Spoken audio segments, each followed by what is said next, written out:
Hey everyone, today we've got a real treat for you here on Clinical Physio as we talk to the one and only Professor Peter O Sullivan, one of the most well-respected and biggest influences in the world of physiotherapy. Today, we get to talk to him about a real passion of his, persistent low back pain. In this interview, we talk about how he assesses his patients, how he treats his patients, how he communicates with his patients, including difficult questions like the hurt equals harm question and the do I need an MRI scan question, including how he gradually exposes his patients to behavior change for their low back pain and movement. So, without further ado, with real nuggets throughout, let's dive in with Professor Peter O Sullivan.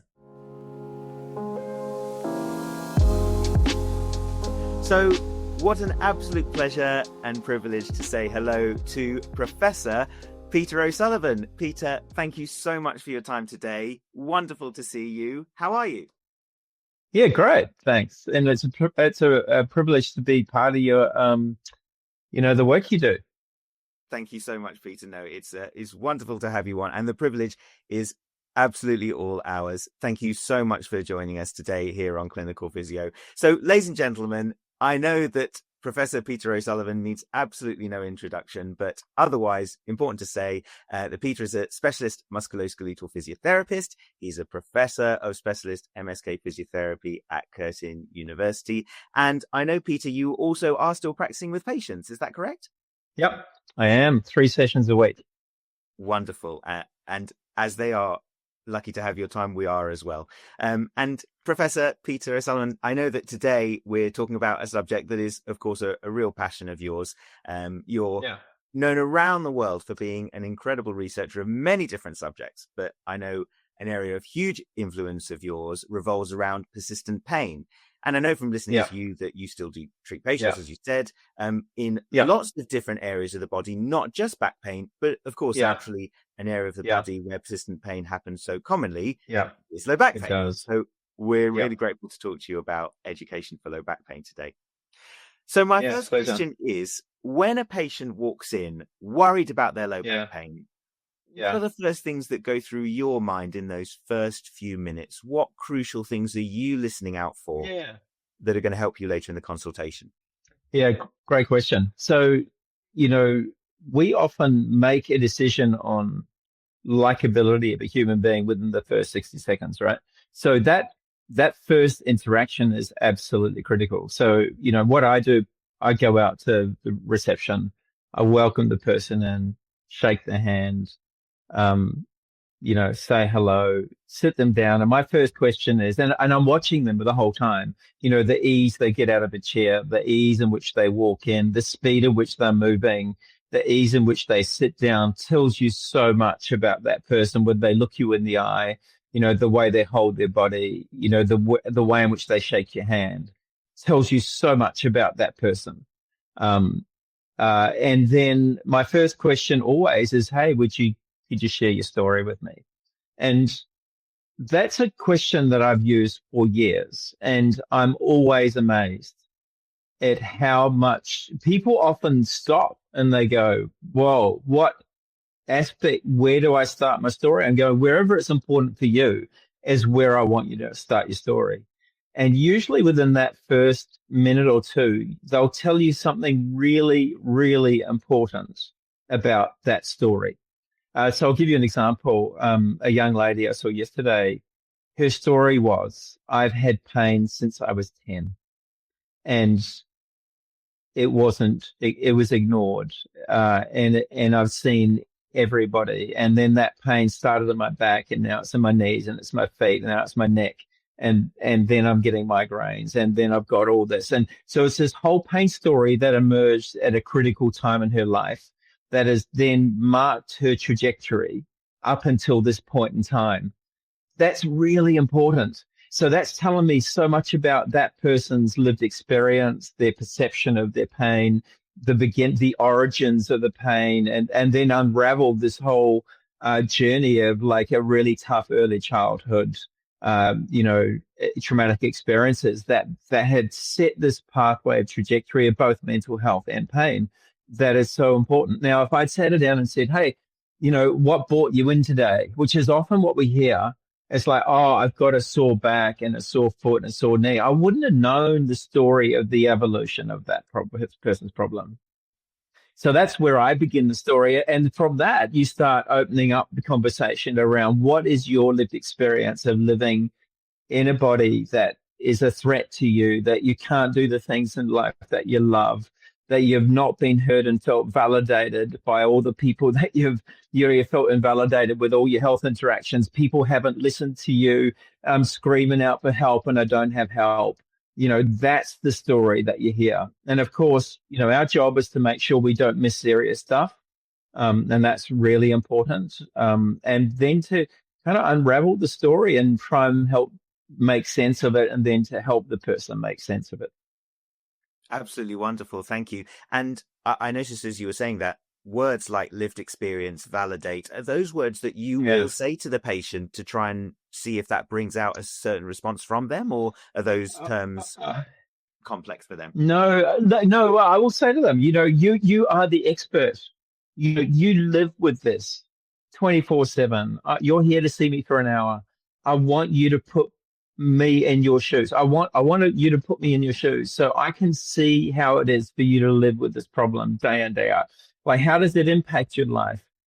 What would your life look like if you didn't have this problem? What are your hopes and dreams for your future? What's your understanding of your pain? How does it impact on you emotionally, physically, socially, relationally, work, etc.? I want to know all of that. And let the person tell it in their story. And often people are kind of shocked. It's like, no one's asked me about this before. You're the first person to ask me. And then it quickly acknowledging, that sounds really tough. You're a young person with a whole life ahead. It sounds like you had a really hard journey. And like, that's often where you'll see tears emerge, because actually to validate their experience is often not happened for them before. So we don't use words like validation, but we will use statements like, gee, that sounds like you've had a really tough battle, but hey, you're really brave. And thank you for coming in today and sharing your story. I must be like your 20th practitioner. That tells me you still got hope. That's so cool. And often people are like, whoa, this is not what I expected. For this person, sent me an email today going, I came in with trepidation, and I'm so grateful that I've got a new understanding and a pathway forward. It gives me hope. Now, hope is one of those ingredients that if you can, it may come in as a tiny little seed, but that's something you want to germinate. That's something you want to support and feed, because hope is the key element for change. And that's where relationships are key. Because if you don't have a strong relationship, you can't take someone on a journey. Wonderful, wonderful. I love, as you said, the fact that story is a key word for you in the question that you actually asked. Yeah, but huge testament as well to you for getting responses like that, even as you said, after they've seen 20 other practitioners before, et cetera, et cetera. So yeah, and I think part of it comes down to our own self-efficacy. Often as clinicians, we're like, oh my God, if I've seen that many people and they've got all this multitude of pains, what can I do? And I think that comes back to this fundamental belief that I have, that change is extraordinarily possible. Wonderful. Yeah, absolutely wonderful. Fabulous. Well, of course, the subjective assessment is key, and the objective assessment, I'd still love to hear how much of an influence this has on your treatment planning. Of course, as you said, making sure we don't miss out things that are serious, but also what we can take from screening the patient. So I'd love to ask you what you actually look at for these individuals and how that helps you going forward. Yeah. So I suppose, because I've trained as a manual therapist, right? So, I watch, I'm like a hawk, I'm watching. But I'm also in that interview, I'm like, so tell me, what are your primary concerns? What are the things that, for this young person, it was her back. I'm like, so what is it about your back that concerns you? The pain is not, I can't control it. It gives weight on me. It's scary. It's threatening. I feel like I'm not in control of that. And so tell me the activities that are involved. Well, when I sit, when I stand, when I bend, when I jump, I'd love to go back to play sport, but I'm too frightened to do it. and I feel like something gives way. It's uncontrollable. So that she's just told me straight away that I need to look at sitting, standing, bending, loading, jumping. I want to watch her behaviors. I want to watch what's your perception of your body when you sit, when you stand, when you go to bend and move or load your body. What's your confidence? What are you thinking? And what's your awareness? And what's your strategy? So we kind of go through this process of what we would call a behavioral examination. So it's very person-centered, functionally specific, and targets the things that the person that is a concern for them, linked to their goals. So this young lady wants to go back to playing a certain sport. So I'm like, what are the activities that you're not confident to do that sport? Because it's something she really loves. She's got no confidence to. So let's explore that in the examination. So I never lay her on the bed because she didn't have a bed problem. So, we have this kind of idea of, the role of physio, and they, put them on the bed and do all these special tests, which aren't special, by the way. And the person's saying, look, I can't stand and jump and bend, and sitting and standing is a problem for me. Why are you lying me on a bed? Doesn't make any sense. So, in that sense, is like the examination, like the interview, is person-centered. It's exploring that person's confidence in their body, their interaction between their body and their pain, their confidence around movement, their ability, are they overprotecting and overguarding? And then we do what's called behavioral experiments. We'll test the system. It's like, okay, so I notice when you bend, you hold your breath and you hardly can move. But I also noticed that when you bend, you don't really use your hips. So let's get you to do something differently. Can you feel it? It's like, no, maybe I can. So what if you breathe when you move? What if you focus your attention to bend through your hips and relax into that movement? What's that like? And she's going, I haven't touched my toes since I was 10. So it's like, whoa. So something changed in the experience of bending, where instead of protecting her body, she trusted her body not to protect it. And often what we see around chronic pain is that the body becomes highly protective, and it's usually subconscious. People don't know they're doing it. And it's almost like they're hyper vigilant to their pain, or hyper focused on their pain, that they've lost connection with their body. And there's kind of disconnect between mind and body that we often see. And then when you bring the attention back to the body and they go, I didn't know I was doing that. I didn't know I was clenching those muscles so hard. I didn't know that when I was moving, I was actually putting a handbrake on my body. And then when I start to move and I'm not doing that, the pain is less and I've got freedom that I haven't had. And that gives me confidence. And that opens the door to go, that makes sense. Let's explain all this. Let's map a pathway forward. And that kind of leads into the 3 pillars of CFT around sense making, building confidence in the body, a sense of pain controllability, and then getting on with life. Wonderful. Absolutely wonderful. That's superb. There's a couple of key things that you said there that really stood out for me. Number one, you used the words behavioral experiment. And I know that challenging those behaviors, and of course, but as experimenting with those behaviors is critical to your practice, which is wonderful. 100%. And it's not judgmental. It's not like, sorry, just on that, it's not judgmental. It's like, you need to sit like this, stand like this, bend like this. We are so full of rules, right? It's more like, hey, let's explore movement for you. Let's explore bending and lifting and moving for you. And let's see what your experience is, right? And let's just try it differently. Let's just break some rules here and see how that is. It's very different than this kind of rule-based approach that I was trained in. If you got to do A, B, C, and D, that kind of creates another brick box around people, I reckon. We do lots of that in our profession. Yeah. Wonderful. You took the words out of my mouth. My second word I was going to say was explore. It's it describes so well how you interact with these patients. Like you said, you're not placing them in a box, but instead you're trying to widen their box perhaps. And I can totally appreciate, exactly, as we said, for those patients who present rigidly and struggle with movement because they're so tight, just putting them into another contained box actually perhaps makes the situation worse, whereas opening that box, as you've highlighted, and exploring the behaviors and thoughts and fears around it makes perfect sense. Exactly. Again, it does. And it makes perfect sense to the people who live with it. That's the most important thing. It's kind of like opens this world up to go, hey, I never realized, wow, this is blowing my mind. I didn't know that. And I can imagine that when they're seeing you, that you mentioned the word patient-centered earlier, I imagine that they can almost see that this is a very different objective examination to what I've had before, because it is so me-centered. And I'm sure they see that 100%. when they're with you. Yeah, you bet. Yeah. And you know, the saddest part is almost shocking and surprising a lot of the time that they're like, how come I've seen 20 different people and no one has asked these questions? No one's explored these things that I've been screaming for attention for. Like, that's so sad.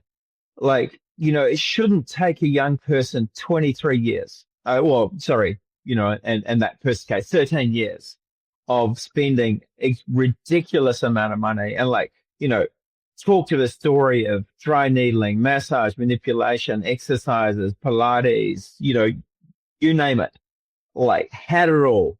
And at best gives me half an hour of relief at best. And the rotating door of never feeling like I'm in control and have no mastery over this. And like, we just can't be doing that stuff to people who are disabled and distressed in our society.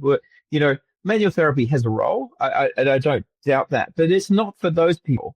It's for the people who come in with aches and pains and they need to rub down and loosen up and they're out the door. No worries. Like, I have no problem with that.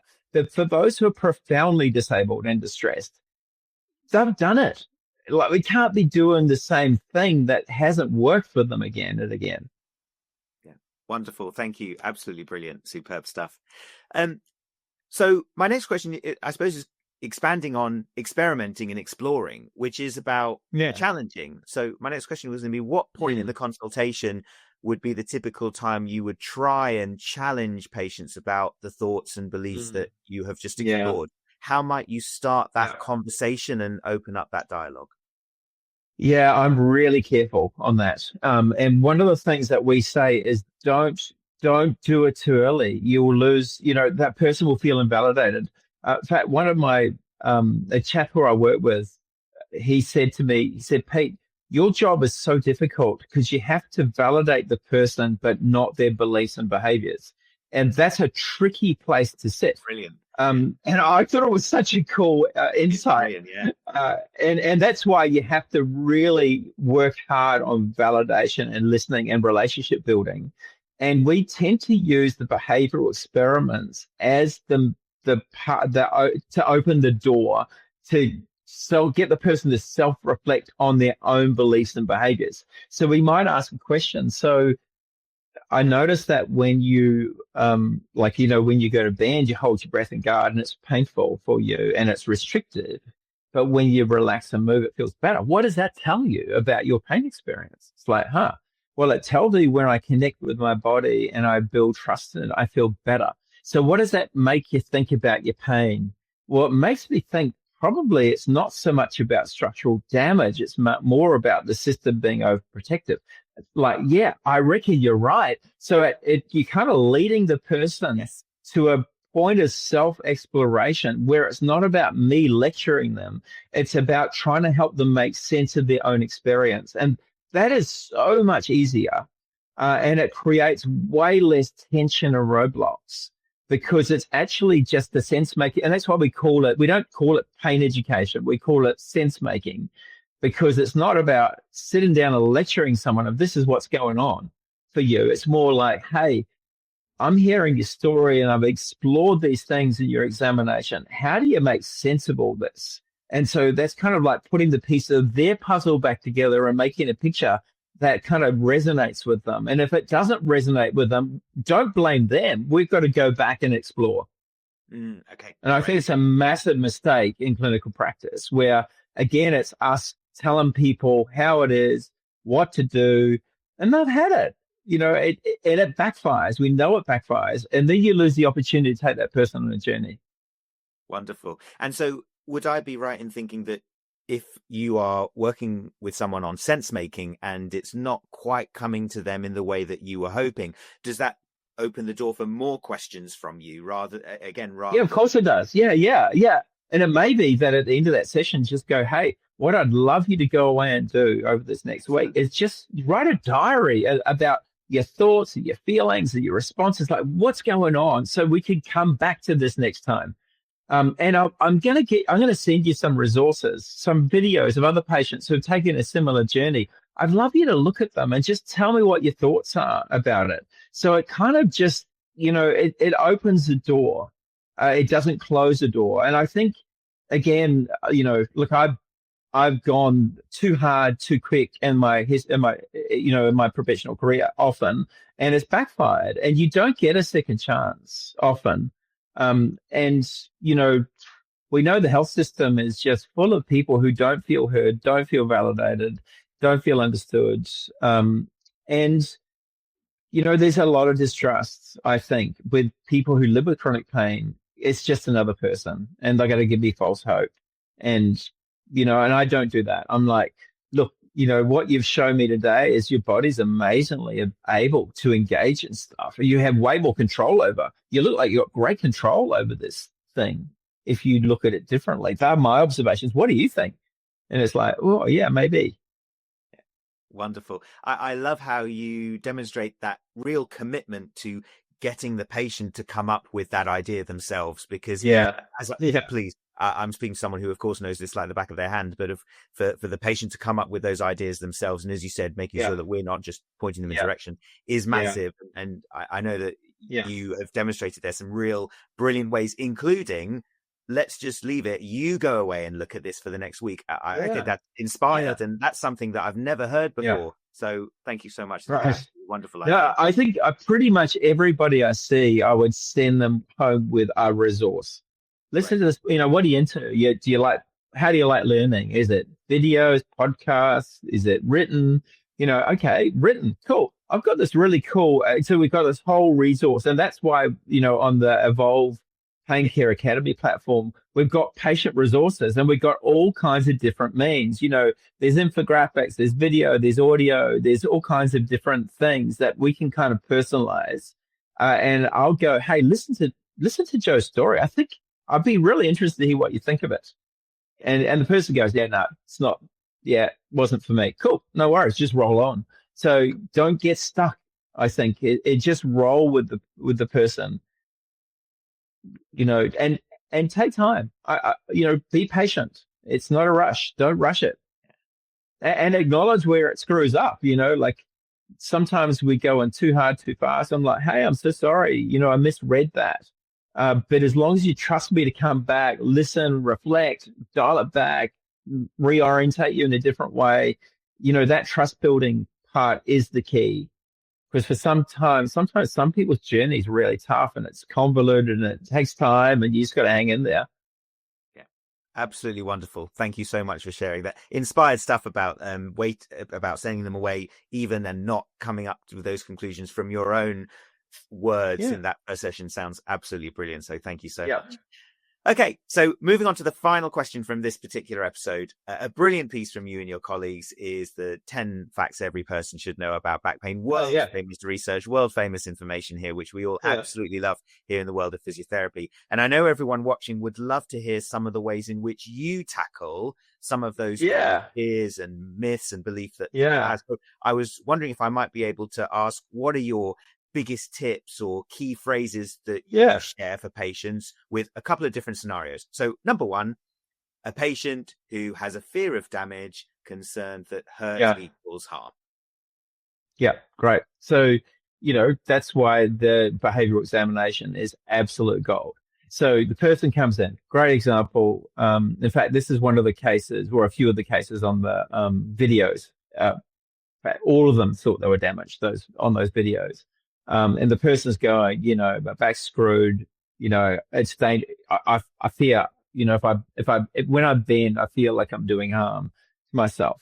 So that trust building comes in, and it's like, okay, So tell me about bending. It's like, yeah, I'm terrified. So what's your experience when you bend? It's like, well, I get pain. And what does it make you think? It makes me think I'm doing harm. What's the feeling you get? It's like, oh, terror. Like I can feel my heart racing, I can feel my body clenching up, and it frightens me. So, okay, are you feeling like, do you trust me? Do you trust me to kind of test you out? So that's really important. I often see working with patients is like going rock climbing with someone who's frightened. It's like, I've got you on the rope. We're going to only go at the pace you want. We're only going to climb the bit you're happy with. But you've got to tell me that you're okay with it. I'm not going to make you do something that you're not okay with. So then that process of like going, okay, let's just test you about, like, let's have a look at you relaxing and moving and bending, and then we'll get you into a bending position, and let's just start doing a bit of lifting. And then go, what do you expect to happen? It's like, yeah, I expect there's going to be 8 out of 10 pain. We go through the process and I'm like, how was that? It's like, oh, that was 2. That was not what I expected. And like, so what does that tell you about bending and damage? Well, it's telling me that probably when I bend in a different way and I have a different mindset, actually, I don't get what I expected. And that's what we know from exposure work. Exposure can actually reinforce that it's terrible, and which if exposure goes badly, it reinforces the person's belief, it ramps up their fear. But if you can engage someone to do an activity and it actually feels better, or there's less pain to do the thing they're frightened of, it just confirms their fears. And so then I'll often say, so if you had a car and you want to test if the engine was really screwed, you'd probably take it off the road, right? And give it a ride out back to test it out. You wouldn't leave it in the garage. So we've just road tested you. We've bent you, we've loaded you, we've got you lifting. And how do you feel? I feel good. So what does that tell you about your body? And often that's the way we would do it, to go, I'm not going to tell you you're not damaged. I'm going to get you to experience what it's like to do the thing that you're frightened of, that you avoid, that you protect, that that terrifies you. And we'll do it kindly and gently, and we'll do it gradually, and then we'll talk about it. Yeah. Wonderful. So again, it comes back to the behavioral stuff again. Yeah. And again, you mentioned it comes back to the behavioral stuff. It also comes back to that commitment again of trying to get the patient to come up with those answers. And 100%. Yeah. Lots of people will be really well versed in brilliant stuff from Lorimer Moseley, just to pick an example, about, about fire and hot burning flames and reaching towards and the pain mechanisms, things like that. Do you find yourself spending time talking about that? Or like you just said, I'm never going to get the pay. Brilliant. That's a great insight. Very, very rarely, actually. What we do, like another example is like poke someone in the back and it's like, ouch. What does that feel like? It's like, oh, it's sort of 8 out of 10 pain. I'm just touching you. Like, what does that tell you? Like, I could do this all day and it would just annoy you, right? But it's not going to harm you. Then we get you to relax and get moving, and we touch it again. It's like, whoa, that's not as painful. Touch it yourself. It's like, oh, it doesn't feel good. So what is it telling you about your nervous system? It's really modifiable. Like, look how changeable your system is. That's cool. We could utilize that. Like, it's lots of the behavioral stuff that we lean into all the time, which means we're not trying to be smart around. We don't have to be clever around the way we articulate, but if we could use people's own, lived experiences and language to kind of go, what does that mean for you? How do you interpret that? That's kind of cool. What do you think? And it's like, oh, it's making me think A, B, C, and D. Great. And then they might go, well, how does this make sense? It's like, then we can lean into the evidence. We go, hey, the nervous system's just like a dial up on an amplifier. It's like literally winding the system up. And there are lots of things that can do it. These are the thoughts and emotions. And that's sort of like your lived experience. What do you reckon? And I'm like, yeah, that makes sense. Yeah. Wonderful. Again, I love the commitment to patients got to come up with the answers. And only then, once they've come up with the answers. If they can. Yeah, exactly. And then you might step. Yeah. And look, we nudge them, we guide them, we set them up for it. And they go, I think I know what you're doing. It's like, that's just good communication. Wonderful, wonderful. So the other scenario I had here, which I know many people struggle with when it comes to this discussion with patients about MRI scans, especially when the patient Yeah. feels that an MRI scan is necessary or vital for their Yeah. care. Yeah. How, may I ask, might you navigate that situation? Yeah. So that's a great question. And I always say to people, there's no danger in a scan. The danger is the interpretation of the scan. So, what we know. So basically, if the person says, look, my mum died of spine cancer, I'm terrified. This is cancer. Okay, go and have your scan. Because, distant generation is not going to be a threat if the thought is I've got cancer. Like, there's no downside on that, right? So it really comes down to asking the patient, tell me about your concerns. What do you think is missing? What are your worries? What are your concerns? Because, what we know about cognitive reassurance is generic reassurance is terrible. Telling people, oh, you're good. It's going to get better. That does not help. What we know is that if you deeply understand what is your concern, that's what we need to know. What makes you think you need a scan? And then it unleashes. My mum had back pain and it was missed. And it's like, cool. You got a history of, malignancy in the family. You got concerns about that. I have no problem with writing to your GP and, getting a scan. But just to let you know, lots of stuff is going to show up on that scan that's not going to be relevant for your problem. And then I'll share with them, I have on my computer, like a normative table of age-related changes. This is what normal looks like, right? So just to let you know, this is likely to be what might show up in your scan based on your age, but 100%, what the things we don't want to miss: malignancies, tumors, fractures. If you've got nerve compression, then of course you're going to be looking for that on an MRI scan.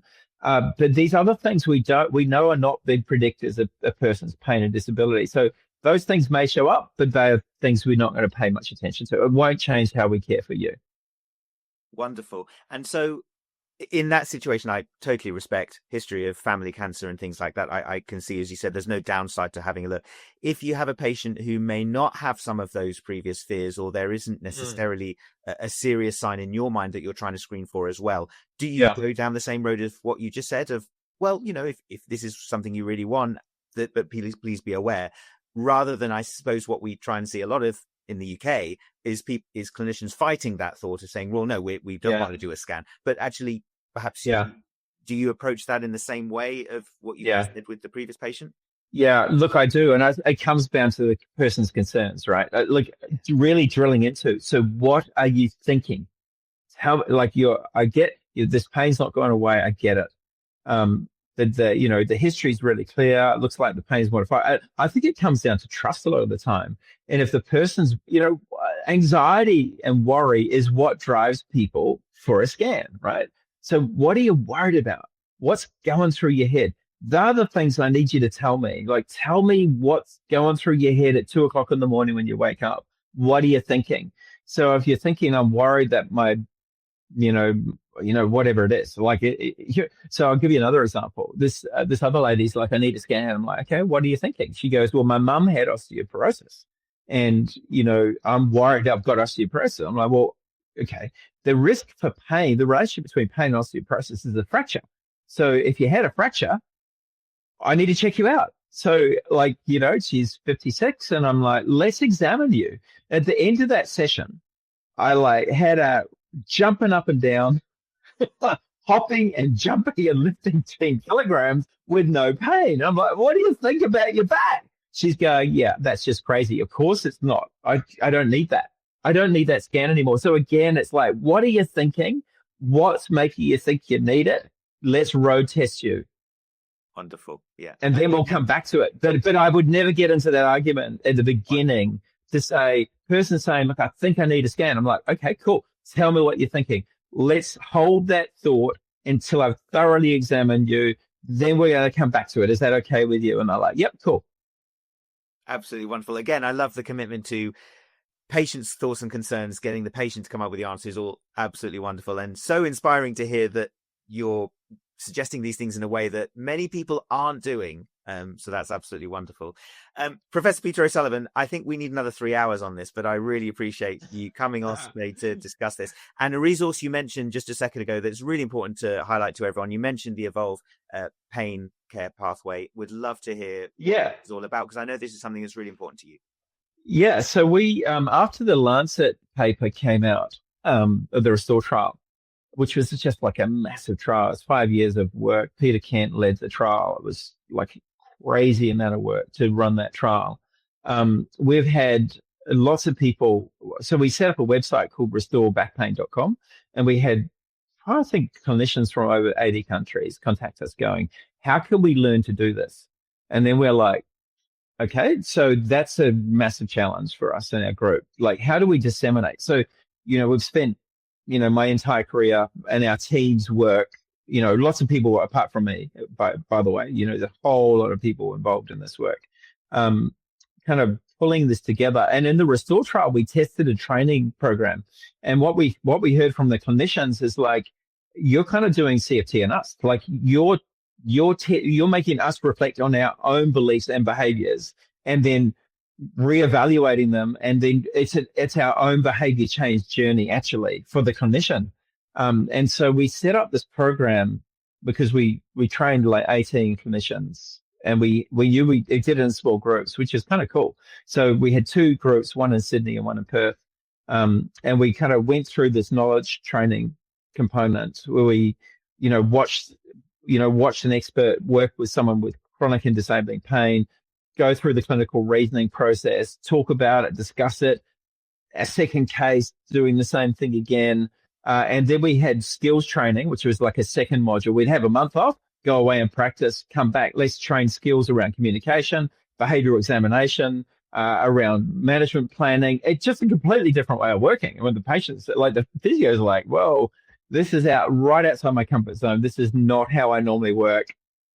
So it took time, and then go away and practice. And then we had them working with patients to go, okay, we're going to bring in a patient. You're going to lead it, and I'm going to support you. So that's the kind of mentoring journey.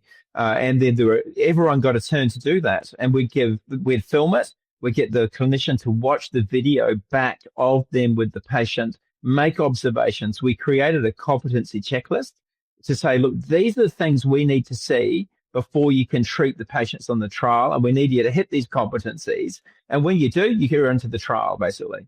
And so that was kind of like a 3-month journey of like these workshops with real people with real problems, kind of, working with them, working where the obstacles were, building skills, and actually mainly building the confidence and the skills of the clinician. And then they went into the trial. So what that did is road tested a training program, and that's what we've developed within the Evolve platform. So Evolve Pain Care Academy is a combination of that work, where there's a combination of online learning, which we created a whole knowledge workshop with real patients embedded, where you see the journey of the patient, hitting the roadblocks when things don't go well. 2 quite different patient presentations, one that went relatively easily with significant roadblocks, and another one was really tough because we know the journey is tough for some people, and it's easy to talk up your successes. It's much harder to talk up the difficult situations.